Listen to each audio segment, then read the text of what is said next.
Gentlemen, Richard Core Kenobi here, and I'm back again for another reaction, and we are reacting to some Nostalgia Critic. Um, I'm reacting to his editorial on the Looney Tunes show. Now, please note, this is very old. This is from like 2013. It's like 3 years ago, because unfortunately the Looney Tunes show is no longer on. Now it's that rabbit cartoon, which is pretty good, but I preferred the Looney Tunes show, but I loved it, even though yeah, it had its problems, but it was still a good show. I mean, it was extremely controversial, some people were either, oh, we liked it, it was pretty good, or some people were just like, it's a sellout, but I liked it. I watched I loved the first two seasons. I will be getting them on DVD. So, I thought it would be a good time to watch the Nostalgia Critics editorial on it. So yes, with all of that said, let's go ahead and react to this.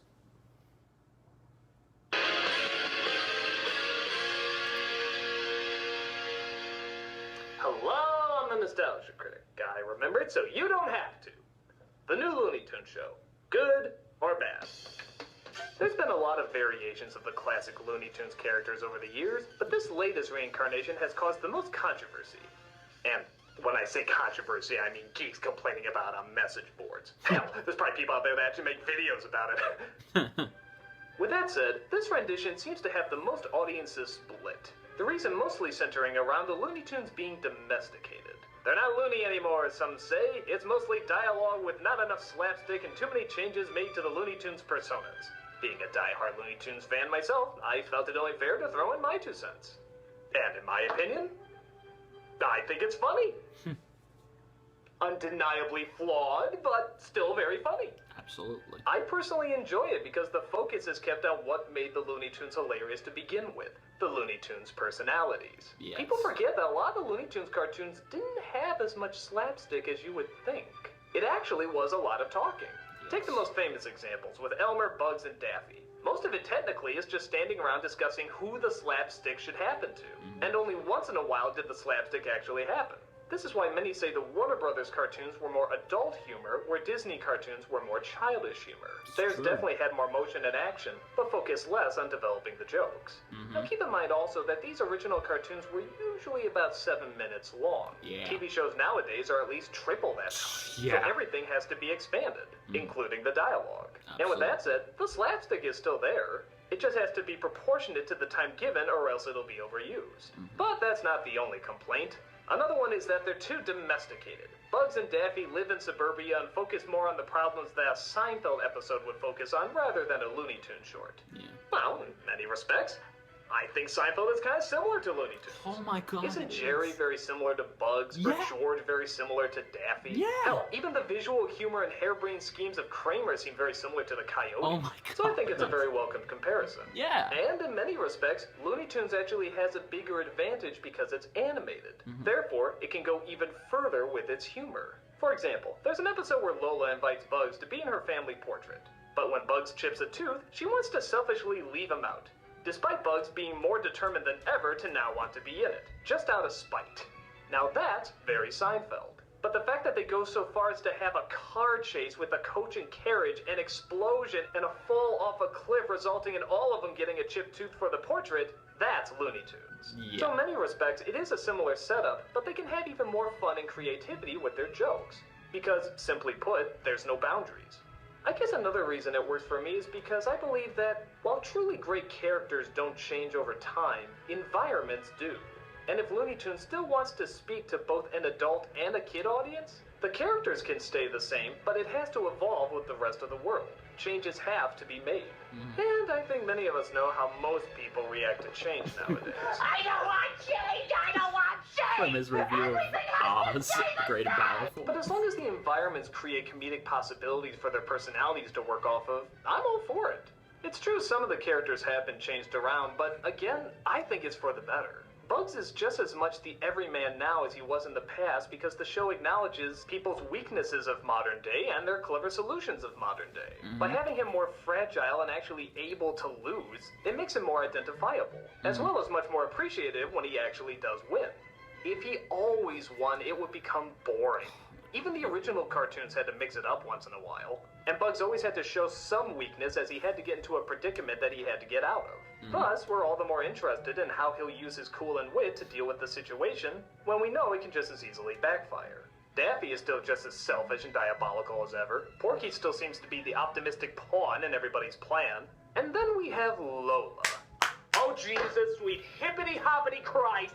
Thank you for Lola! She was awesome. This has literally gone from one of my most despised Looney Tune characters into one of my favorites. That's Kristen Wiig of Bridesmaids fame doing the voice, and they transformed her from a bland, sexualized token chick into a crazy, absent-minded, often unfocused goofball, living only in the bubbly madness of her mind. And I know some of you are thinking, oh, but that's not the original Lola character. 'Cause, oh yeah, there was a ton to work with. Like, bunny boobies, the fact that she didn't like to be called doll. Don't need more than that! Yeah, her looniness, if any, came from how other people reacted to the character, not from the character herself. It was them going, ooh, she's sexualized, and that's it. This is an actual personality that can work off of the other personalities in the show. Granted, she still has the bunny boobies, which is a little weird, but once the character is created with them, yeah, I guess it would send the pervs into overtime if they just had her walk around with no clothes like the others. They also do well at balancing out other characters so that they can still seem likable. Half of what Daffy gets away with is helped by the fact that he has a no-nonsense girlfriend named Tina, who constantly keeps him in check. She's not as goofy as the other characters, but she still has a definite personality, and is meant to be more grounded, similar to how a character like Porky is. But now with that said, there are some changes that inevitably I'm not going to agree with either. Like making the Tasmanian Devil their dog is kind of lame, especially when I think there actually could be some real comedic possibilities from him. Witch Hazel being a sassy black woman is really odd. Come on, she was fine the way she was. And those little music videos in between, while funny sometimes, can get a little too repetitive. I'm glad they only do them now when they feel like it and don't force themselves to do one every episode. But let's get down to the final major complaint, when the jokes just aren't funny. Oh, yeah. Yeah, that can be a major problem. Now, as I said before, I think most of the jokes in the show work. But when they die, man, they really fucking die. Like, they have a lot of good writers working on it, and then, like, maybe one jackass who just keeps throwing in terrible jokes. There's also sometimes where the stories are so ingeniously tied together, but then they never add up to a strong payoff. There's an episode, for example, dealing with father figures. 3 separate stories are going on that actually all come together in the very end. And it hilariously just keeps building and building. You think it's going to work its way up to a big climax. But instead, it's just sort of a weak bit of slapstick, and that's it. So in a sense, when people say they don't like the show, I know where they're coming from. There are times where the show really loses focus. It's really tough to stomach, and I'm not going to pretend like it's not. But when it hits bullseyes, I truly feel it captures the spirit of the Looney Tunes almost as much as the original. Because it puts the same recognizable characters in brand new scenarios that makes way for brand new possibilities. And that's what the Looney Tunes always were to me. And the reason I get so confused about some fans shouting sellout is that they never seem to get angry at the past obvious I like sellouts. Dodgers. So, let me get this straight, guys.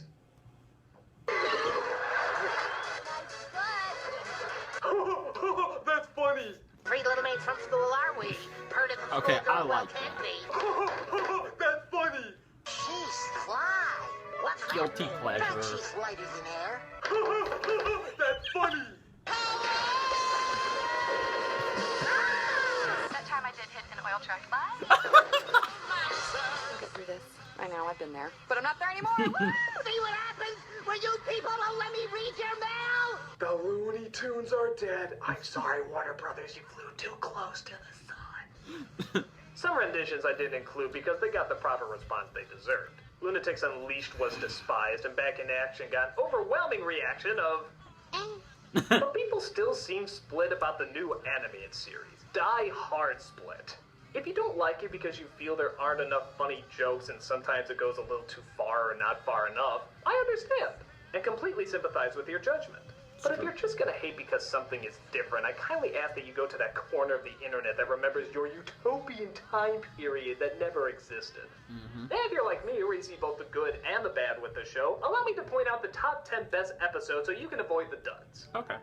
Father figures. Lola's father wants to connect to the closest thing to a son he's ever had. It's funny, clever, and even touching at times, even if its ending is underwhelming. To bowl or not to bowl?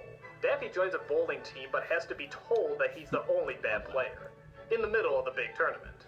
This ending will have you laughing for hours.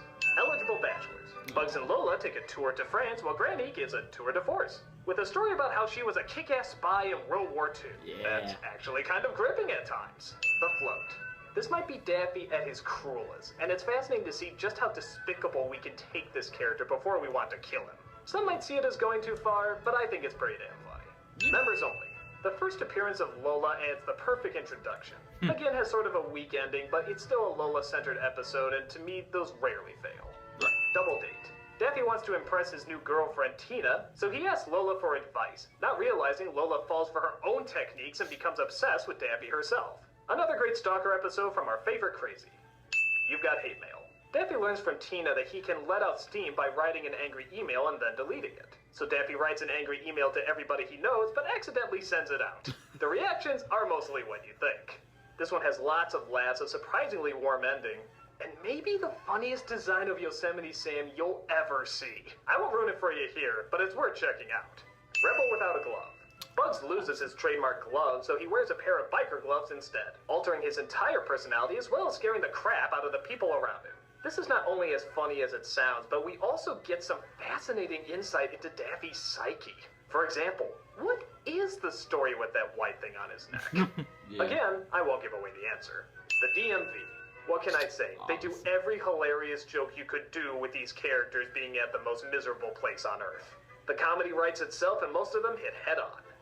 And my personal favorite episode is one called Customer Service. This plays into our fears that a customer service agent, played by a devilishly evil Cecil Turtle, are actually sadists who love to torture their clients by putting them on hold or somehow creating more problems. It's a return to form for Bugs as he dons disguises and plans diabolical schemes, all in the name of sweet revenge. The jokes are funny, the setup is great, the subplot's entertaining, they all tie together, and it's a perfect mix of the Looney Tunes combined with modern-day problems. But what the hell do I know? Check out the show and see for yourself. Check it out, pick a side, and see what you've been missing, or glad you've been missing. I'm the Nostalgia Critic guy, remember? So you don't have to.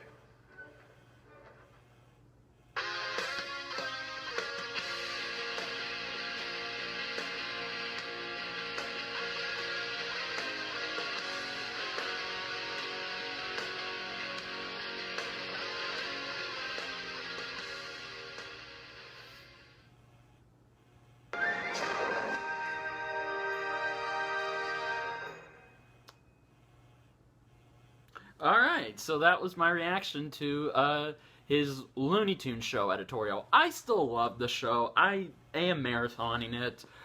I like it. And I grew up... Is it weird that I grew up with Space Jam, the original, Duck Dodgers, and Baby Looney Tunes? Yeah, I grew up with all four of those. Although, personally, I liked Duck Dodgers and Baby Looney Tunes and the original, but that's beside the point. But yeah, guys, and now it's just like, still, even if you watch it today, you're still gonna be split down the middle. But I loved it. It was a great show, and honestly, it was back when Cartoon Network was taking risk. They were starting to go back to what they used to be. They had a great Looney Tunes show, they had Young Justice, and then they fucked that up, and then they just... Yeah, and it's a shame the show didn't get renewed for season 3, because honestly, I think it still would have been good, you know? But yeah, guys, overall, I enjoyed this. I enjoyed this editorial, and I still love the show, no matter what. And even if you don't like the show, that's fine. But again, don't hate it just because it's different. Because again, there's pretty much, if you're gonna hate a show just because it's different, instead of going into concrete reasons why you don't like it, then there's no point to it. So again, I still love the show, I will always love the show, and to me, it'll be what the Looney Tunes was. So yeah, guys, overall, if you enjoyed this reaction, please like, comment, subscribe, go check out the original video, go subscribe to Channel Awesome. And please, go check out the Looney Tunes show. You can buy the first 2 seasons on Amazon and check it out and see if you pick a side. Do you like it or do you not like it? And until then, this is Richard Core Kenobi saying, may the Force be with you. Later, guys.